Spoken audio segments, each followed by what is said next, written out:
Hello friends.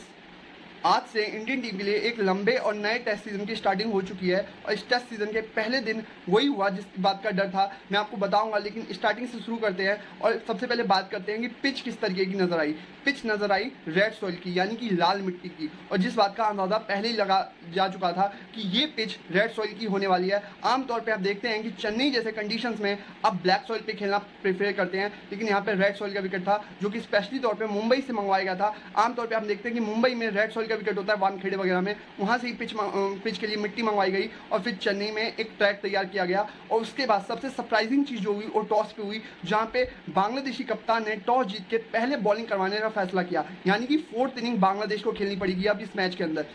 आमतौर पे हम देखते हैं कि आप प्रिपेयर करते हैं इंडियन कंडीशंस में कि आप पहले बैटिंग करें, और मैं आपको ये भी बता दूं कि 7 साल बाद ऐसा हुआ है जब किसी विजिटिंग साइड के कप्तान ने, यानी कि सामने वाली जो मेहमान टीम है उसके कप्तान ने ये कहा हो कि हम पहले बॉलिंग करवाना चाहेंगे। और इंडिया में आमतौर पर हम देखते हैं कि ऐसा कोई कप्तान जल्दी करता नहीं है, चाहे वो होम कैप्टन हो चाहे वो अवे कैप्टन हो। तो ये बात कहीं ना कहीं बांग्लादेश के फेवर में जाती हुई नजर आई पहले कुछ घंटों में, यानी कि मैं कहूँगा पहले 2 सेशन के अंदर। और तीसरा सेशन जो हुआ है वो तो एक आप कहेंगे इतिहास बना दिया, जिस तरीके से हमारे दोनों ऑलराउंडर्स ने पार्टनरशिप की है उसके बारे में भी आपको बताऊंगा। लेकिन सबसे पहले ये बता दूं कि हमारा टॉप ऑर्डर वही हुआ जिस बात का डर था, यानी कि एक्सपोज हुआ। और कोलैप्सिस जो आमतौर पे हम देखते हैं कि पिछले कुछ सालों से होते आ रहे हैं, हमारा टॉप ऑर्डर उस तरीके से परफॉर्म नहीं कर पा रहा है, चाहे आपने होम कंडीशंस में चाहे आप सेना कंट्रीज़ में गए हो, आपने कहीं भी अच्छा नहीं कर पाए हैं। और वही होता हुआ एक बार फिर से नज़र आया और हसन महमूद एक अकेला गेंदबाज हमारे पूरे टॉप ऑर्डर को ले उड़ा, जिस तरीके से उन्होंने जिस रिदम से गेंदबाजी की और जो लाइन लेंथ पकड़ के रखी, और साथ ही में जो मॉइस्चर था पिच में उसको भी एक्सप्लॉइट करके रख दिया उन्होंने, जिस तरीके से गेंदबाजी की है। और यही चीज़ दिखाती है कि टेस्ट मैचेस में आपके लिए स्पीड मायने नहीं रखता, आपके लिए जो लाइन लेंथ है ये मायने रखती है। जो कॉरिडोर होता है ना एक गेंदबाजी करवाने का, उस कॉरिडोर पे आप कितनी बॉल फेंकते हैं, जिसको कॉरिडोर ऑफ अनसर्टेनिटी भी बोला जाता है, उस लाइन लेंथ उस चैनल पे आप कितनी बॉल गिराते हैं वो मायने रखता है। वही चीज़ आज हसन महमूद ने किया, हमारा पूरा टॉप ऑर्डर फिर से एक बार ध्वस्त होता हुआ नजर आया। एक समय पे 34 रनों पे 3 विकेट हो चुका था इंडिया का स्कोर, जहाँ पे रोहित शर्मा साथ में विराट कोहली और शुभमन गिल ये तीनों चलते बने थे। साथ में रोहित शर्मा अगर बात की जाए तो रोहित शर्मा जब आए तो काफ़ी ज़्यादा टेंटेटिव दिखाई दे रहे थे, और टेंटेटिवनेस इस वजह से भी क्योंकि काफ़ी दिनों से आपने टेस्ट मैचेस खेली नहीं है और लैक ऑफ प्रैक्टिस नज़र आ रही थी जितने भी आपके बैट्समैन थे। और टेस्ट मैचेस में आमतौर पे अगर आप एकदम से वापसी करें 40-45 दिन जब आपने क्रिकेट ना खेली हो और रेड बॉल एकदम से खेलना पड़ता है तो आपके लिए आसान चैलेंज नहीं होता। और ये भी बता दूं कि जो शुभमन गिल थे उन्होंने जिस तरीके से गेंद को छेड़ा है वो दिख रहा था कि कहीं ना कहीं इनपेशेंस नज़र आ रहा था, उनके अंदर हड़बड़ी नज़र आ रही थी कि जल्दी से जल्दी रन बन जाए, जल्दी से जल्दी खाता खुल जाए, जो डक पे आउट हुए हैं। साथ में विराट कोहली वही पुरानी दिक्कत, आउटसाइड द ऑफ वाली बॉलों को छेड़ना, चाहे वो फास्ट बॉलर हो चाहे वो स्पिनर हो, जो आउटसाइड ऑफ वाली बॉलें हैं उसको आप किस लिए छेड़ते हैं, जबकि आप इनिंग्स की शुरुआत में हैं। और उन्होंने एक शॉट मारा था फ्लिक जो कि तिक्का मिला था, 3 रन मिले थे उस शॉट पे, तो लगा काफ़ी अच्छे टच में है, लेकिन वही गलती फिर से एक बार की। यहाँ पे अगर बात की जाए यशस्वी जायसवाल डटे रहे, 118 गेंदों को उन्होंने सामना किया और 54 रनों की एक शानदार पारी खेली। कुल मिला के पिच आसान नहीं थी, आज की कंडीशंस आसान नहीं थे बल्लेबाज के तौर पे, लेकिन ऋषभ पंत के साथ उन्होंने अच्छी पार्टनरशिप की। 96 पे इंडिया का चौथा विकेट गिरता है, जहाँ पे ऋषभ पंत एक नथिंग तरीके का शॉट खेलते हैं, उसको आप नथिंग शॉट ही करेंगे, ना कि वो कोई शॉट था, ना वो किसी पोजीशन में थे वो शॉट खेलने के लिए, और ना उन्होंने उस तरीके का शॉट अंदाजा भी लगाया होगा कि वो मारने वाले हैं। जस्ट उससे एक गेंद पहले उन्होंने एक चौका मारा था और अगली गेंद पे वो फिर से एक चौका निकालने के चक्कर में आउट हो जाते हैं, स्लिप्स में कैच दे बैठते हैं। और ये चीज़ होती है लंच के जस्ट बाद, जैसे लंच पे 3 विकेट के साथ इंडियन टीम 88 रन बनाती है और उसके जस्ट बाद आते हैं और ऋषभ पंत आउट होते हैं। उसके बाद केएल राहुल और जो यशस्वी जायसवाल है वो इकट्ठे आउट हो जाते हैं। 144 पे इंडिया का स्कोर था, 4 विकेट, और 145 पे हो जाता है 6 विकेट। वहाँ पे आपकी आती है जो स्पिन ट्विंस है उनकी जोड़ी, यानी कि आर अश्विन और रविंद्र जडेजा, और इन दोनों के बीच में होती है 195 रन, आपने सही सुना, 195 रन की पार्टनरशिप, और इंडिया अपना स्कोर खत्म करता है दिन के खेल खत्म होने के बाद 339 फॉर 6।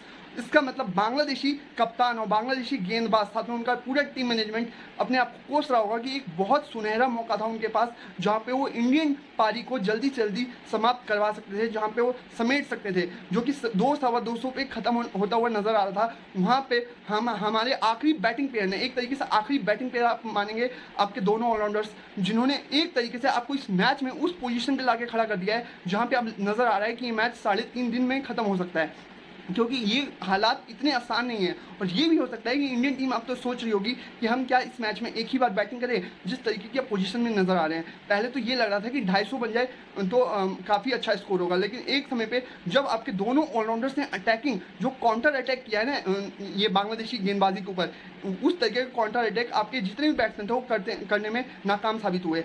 उसी बात का आपके दोनों ऑलराउंडर्स ने फ़ायदा उठाया और एकदम से चढ़ते हुए नजर आए। और आर अश्विन तो आज अलग ही रिदम में नजर आते हैं। आर अश्विन के बल्ले से जो स्ट्रोक्स लग रहे थे ना, उसकी आवाज़ तो अलग ही तरीके की थी। साथ में अगर आप बात करें तो आर अश्विन ने अपने करियर का छठा और अपने होम ग्राउंड पे यानी कि चेन्नई में दूसरा शतक जड़ दिया, जहां पे पहला शतक उन्होंने इंग्लैंड के खिलाफ जड़ा था अपने होम ग्राउंड पे, और दूसरा शतक बांग्लादेश के खिलाफ आज जड़ दिया। और साथ में जो उनके जोड़ीदार थे रविंद्र जडेजा, उन्होंने एक 86 रनों की बेहतरीन पारी खेली है और ये दोनों फिलहाल अभी नॉट आउट हैं। और अगर कल दूसरे दिन ये जोड़ी एक सवा घंटा और खेल जाती है तो आप मान के चलिए कि 400 सवा 400 रन तो बोर्ड पे लगा ही देगी इंडियन टीम, चाहे जो मर्जी जैसा मर्जी कोलैप्स हो जाए। 4 विकेट अभी भी आपके हाथ में, थोड़े बहुत रन तो आपके टेल एंडर भी मार ही देंगे 10-15 रन। तो कुल मिला के 400 सवा 400 का स्कोर इंडियन टीम फिलहाल तो हंसते हंसते देख रही होगी। साथ ही में अगर आप देखें तो जब भी इंडियन टीम ने 300 से ऊपर का आंकड़ा छुआ है अपने घर में, टेस्ट मैच कभी नहीं हारे हैं।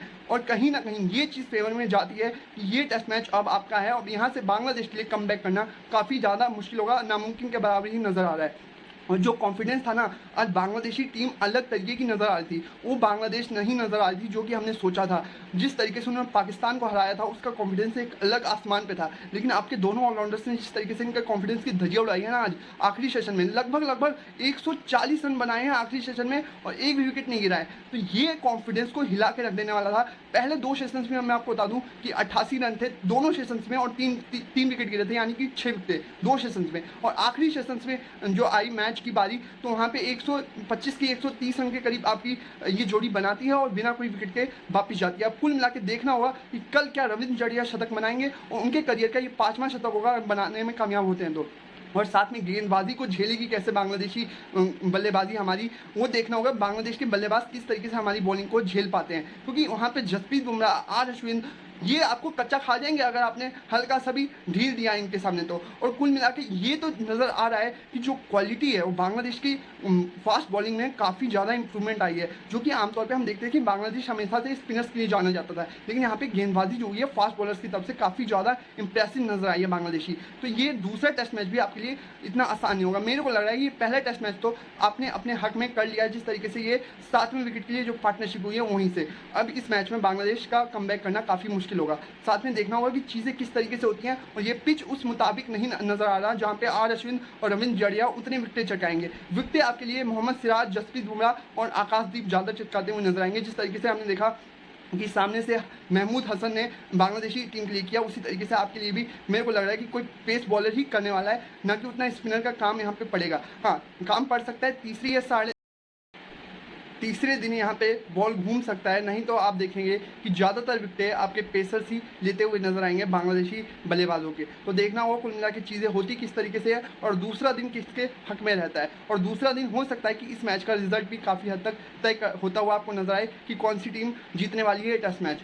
हालांकि हम जानते हैं कि टेस्ट मैच अब कौन जीतने वाला है, वो इंडिया ही जीतने वाली है, लेकिन किस मार्जिन से और कितने बड़े मार्जिन से जीतेगी और कितने दिन में जीतेगी, क्या तीसरे दिन और चौथे दिन ही मैच फिनिश होगा या फिर तीसरे दिन मेरे को लग रहा है कि आधा दिन हो सकता है जहाँ पे ये मैच आपको खत्म होता हुआ नजर आए। तो देखना होगा होता क्या है। और कुल मिलाकर आपको वीडियो कैसी लगी, आई होप वीडियो आपको अच्छी लगी। अगर वीडियो अच्छी लगी है तो प्लीज़ इसे अपने दोस्तों में ज़्यादा से ज़्यादा शेयर कीजिए। अगर यूट्यूब पर देख रहे हैं तो प्लीज़ चैनल को सब्सक्राइब कीजिए और वीडियो को लाइक कीजिए। साथ में इंस्टाग्राम पे देख रहे हैं तो भी वहाँ भी लाइक और फॉलो ज़रूर कीजिए। और फेसबुक पे भी लाइक और फॉलो ज़रूर करें। फिलहाल अभी के लिए इतना ही, थैंक यू वेरी मच। अब दूसरे दिन के खेल में क्या क्या होता है उसकी खबरें मैं कल के वीडियो में आपको बताऊँगा। फिलहाल के लिए अभी इतना ही, थैंक यू वेरी मच।